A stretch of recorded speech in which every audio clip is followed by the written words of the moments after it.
Yan guys, so tag-ulan pa rin sa Pilipinas. May adobo guys, so.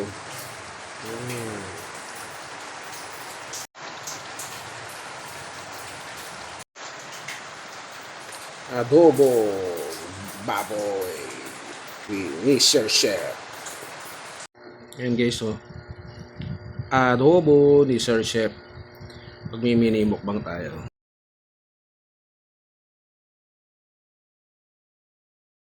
Hello mga ka-chef-boy, Sir Chef is back for another Luto Trip Adventure. Tara samahan nyo ako, nandito ulit tayo sa likod, no? Magba-backyard cooking tayo. Okay guys, so ito na yung mga ingredients natin. So ito na yung baboy, pinalambot na yan ni Kuya Mar, timplado na yan. Tapos ito yung pang-garnish natin, no? Yung dahon ng sibuyas, maraming bawang sibuyas, patatas, tapos ito yung paminta, tapos asukal. Tapos nagpakulo na rin ako, no? Dagdag garnish na rin yan. At saka lasa yung nilagang itlog. Yan, magluto na tayo ng adobo. Okay mga ka-chef-boy, so habang nagpapakulo tayo doon ng log eat. So niready ko na tong wakali. Yan, mainit na. So lalagyan natin ng mantika. So continuous pa rin ang ang ulan dito sa Pilipinas, particularly dito sa Luzon, ang talagang nasalanta ng bagyo. So okay na yan. So prito natin tong patatas. Okay guys, so ayan na, naalis ko na yung patatas. So isasalag na natin yung boyba. Natin. Pagpasensya na yung mga ibon at nagpapapansin, tinakpan ko na yung kanilang kulungan. Maingay, nanonood sila ng vlog ko nakatingin yung ibon. Behind the scene guys, nanonood yung isang ibon. Kasi yung isa pag binibigyan ko sila ng pagkain, akala nila pwede sila ng adobo. So ayan mo na, salang natin itong ibabrown lang natin yan. At marami, super adobo. Ayun, dami nating adobo. So ayan na guys, oh. So lang, sinalang ko na. Yan, at taga-happy new year, dahan-dahan lang at sumuko to. Nilagay ko na lahat, no? So wala pa yung hindi ko pa sinasangkot siya yan, no? Parang ginisa ko pa lang siya sa sarili niya. Yan. So konti lang inilagay ko, no? Hindi na ako naglagay ng mantika kasi magmamantika naman ito. Yan, no? Hayaan mo lang yan yung mamaya maalis naman yan. So malambot na yung pagkaan ni Kuya Mar. So hindi na ako maglalagay ng as is na lang yan guys. Konti lang. Doon lang. Oh. Kasi mag-extract yung mantika niyan, yung baboy. Yan. Okay na yan. Yan. Salpak na natin. Kuha lang ako ng pot holder. Diba? Bango. Tapos sagay na natin itong sibuyas. So, kanya-kanya naman yung version. Pwede rin naman yung as is mo lang, yung alisin mo muna yung baboy. Tapos, tsaka ka mag-isa. Ako, Boy Scout style. Rekta na. Maluluto rin naman yan, oh. At hindi na kailangan na masyadong maraming mantika. At mamantika ko. So papabrownin ko lang siya. Mamaya titimplahan na natin. Yan lang kayo ulit mga ka-chef. Ayan, oh. Ang bango. Happy New Year. Kita sa camera. Happy New Year adobo on the making. Ayan na guys, okay na, no? So titimplahan na natin yan. Ito yung Maggi sabor na ayaw magpabukas. At dahil bago tayo, sarado pa pala. Bloopers na naman tayo. Ayan. So konti lang, kasi gagamitin natin yung sabaw, yung pinagpakulaan nito, pintado na yun. So ito, enhancer lang, no?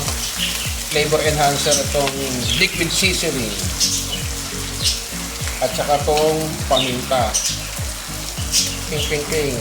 Kuha tayo sa kamay. Ang dami nito eh. Yan. Ground pepper. Kaya sabi ko, ano ba masarap na Pinoy dish? Masarap na yung tagpulan din. Yan, yung adobo. Ayun. Tapos lagyan natin ng konti lang kasi i-incorporate ko rin yung ano eh. Yung ginawa ni Kuya Mark na sabaw nitong adobo. So konti lang itong toyo. Buhati yun eh, nagugulat ako. Yun. Ang bango. Panahamoy nyo. Kung pwede lang, ano no, bukod dun sa, ayusin natin itong camera. Yan. Bukod sa nakikita nyo, pwedeng maamoy. Ganda ng tsura. Then, itong suka. Ayun. Kunti lang din. Kasi meron na tong ano, timpla ni Kuya Mar tong ano eh. Gamitin natin yung pinaka-bausa. Yung stock, adobo stock. Yung sabaw ng adobo. Bago. Haluin ko lang konti.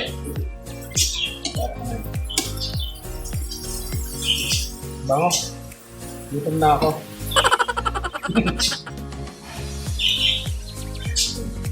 Ito na yung sabaw, dadagay natin. Ayan. So meron na yung timpla guys, no? Meron na rin laurel yan, kaya hindi na ako naglagay ng laurel. Kasi yung sabaw ay meron ng laurel yung ginawa ni Kuya Mar.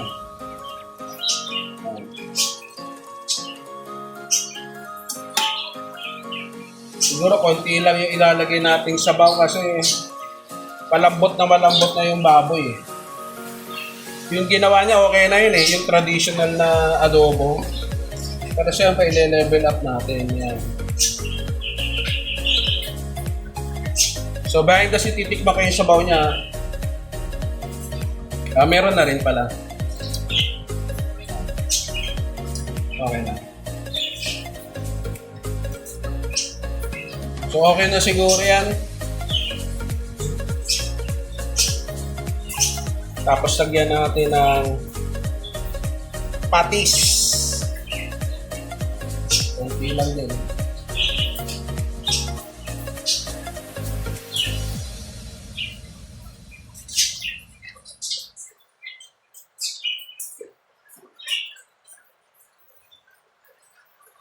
Lagyan pa natin ng toyo, pampakulay. Konti lang kasi titimpla rin, oh. Baka sumobra guys. Okay yung ano eh, yung sakto eh. Na pwede mo pang matimplahan kaysa yung maalat, yung hirap habulin. Kaya dapat ano eh, tatansyahin mo muna. Yan. Walang oyster sauce eh. Masarap sana to kung oyster sauce, no? Gusto niya ng mga mahilig magluto. So meron namang conventional, mga old school, no, yung easy recipe ng adobo. At meron naman yung level up ng mga pagluto ng adobo. So isisimmer ko lang to guys, at takpan ko. Balikan nyo ako mamaya pag medyo okay na. Diyan lang kayo. Ayun na guys, pinakulaan ko lang pero mamaya bubuksan natin yan para matuyo yung sabaw. Inano ko lang yung yung suka, hindi ko muna hinalo. Askis na lang yan. So dinagdagan ko pa rin ng konting toyo para dun sa kulay. Konti lang kasi baka umalat eh. Yan. Mga ilang minuto lang yan. Ngayon na guys, tinanggal ko yung takip. At nagmantikanan. Kaya ko lang mawala pa yung ibang sabaw. Yan. So lagyan natin ng pambalance lang, no? Yan. Siguro to mga 2 tablespoon of sugar. Pambalanse lang. So, sa mga ibang adobo, yung mga old school, as is lang talaga, no? Yung sukat, toyo, paminta, laurel. Pero yan, nag-ano ko ng asukal. Haluin natin, guys. So, nasa sa inyo na yan kung anong variation, version, basta masarap na Pinoy style adobo. So, itong chicken cubes. Yan. Konti lang. Yan. Mga 1/4 lang. Nandito pa yung kalahati. Nagluto tayo ng nakaraan. So, masarap yung ating chicken sotanghon. So, ito naman, boy ba naman? Adobong baboy. Yan. Pakita ko sa inyo guys. Wait lang. Ito na. Yun na yung adobo guys.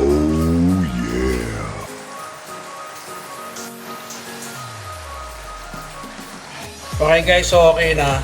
Salpak na natin tong patatas. Wow. So, ayan ko lang munang ma-incorporate yung lasa ng sabaw ng adobo sa patatas.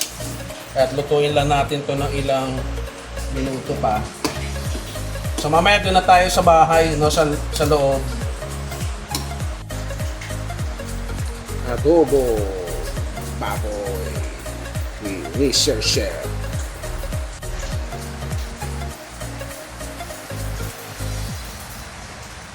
Okay guys, so nandito na tayo sa Haiba sa loob. At sa wakas, nainitan tayo. Pero umuulan pa rin guys, humina lang.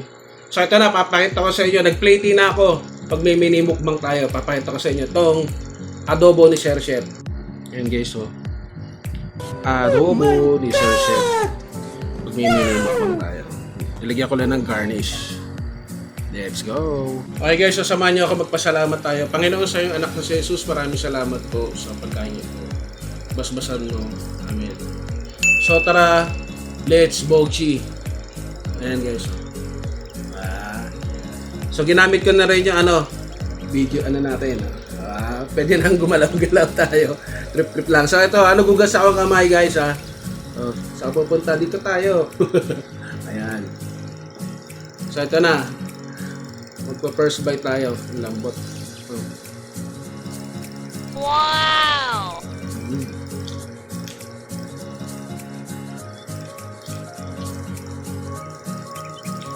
So, sakto. So, pupunta camera. Dito pala tayo dapat. Ayan, yan.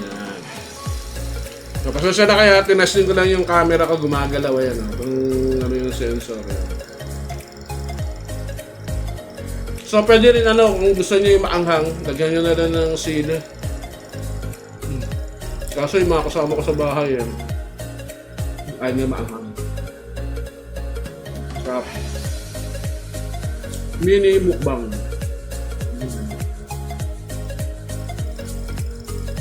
Akata.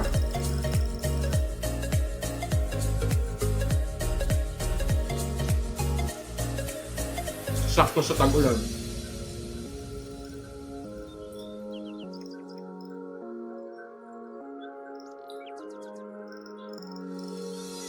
Dapat tahimik ang buwan. Dapat.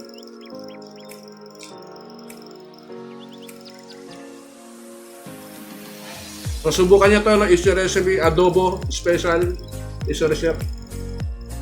So, ubusin ko to kung kaya ko. Magalaw yung camera ko. Tayo. So, dito muna guys, ubusin ko lang to. Yan muna kayo, ingat po tayo. Peace, power and God bless. Bye-bye!